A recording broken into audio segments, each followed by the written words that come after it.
अनेक mutual fund मधले invest करणारे लोक ही चूक करतात. तुम्ही देखील ही करतायत का की त्यांच्या कुणी रिलेटिव्ह मध्ये किंवा मित्रामध्ये त्याचा पोर्टफोलिओ बघतात आणि त्याला एखादा फंड चांगले रिटर्न दिलेले असतात, मग लगेच ते त्यांच्या पोर्टफोलिओ मधल्या त्या फंडची इन्व्हेस्टमेंट त्या मित्राने सांगितलेल्या फंड मध्ये ट्रान्सफर करतात, स्विच करतात. परत 2-3 वर्षानंतर आणखी कोणता तरी त्यांचा दुसरा मित्र हा फंड खूप चांगला आहे सजेस्ट करतो, मग त्या फंड मधली परत इन्व्हेस्टमेंट काढतात आणि नवीन फंड मध्ये स्विच करतात. असं करून तुम्ही तुमची कंपाऊंडिंग सायकलची जी चेन आहे ती ब्रेक करताय.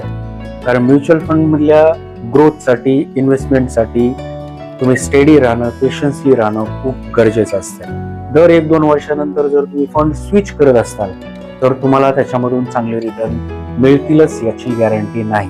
पण याच्यामध्ये एक गोष्ट मात्र नक्की होईल, तुमचे ते 2-3 वर्ष वाया मात्र नक्की जातील. त्याच्यामुळं योग्य फंड निवडा. योग्य फंड तुमच्या गरजेनुसार, तुमच्या रिस्क प्रोफाईलनुसार निवडण्यासाठी तज्ञांचं मार्गदर्शन घ्या. तुमच्यासाठी कोणता फंड योग्य राहील हे माहीत करून घेण्यासाठी एक वेळ आम्हाला नक्की भेट. Mutual fund investments are subject to market risks. Read all scheme related documents carefully.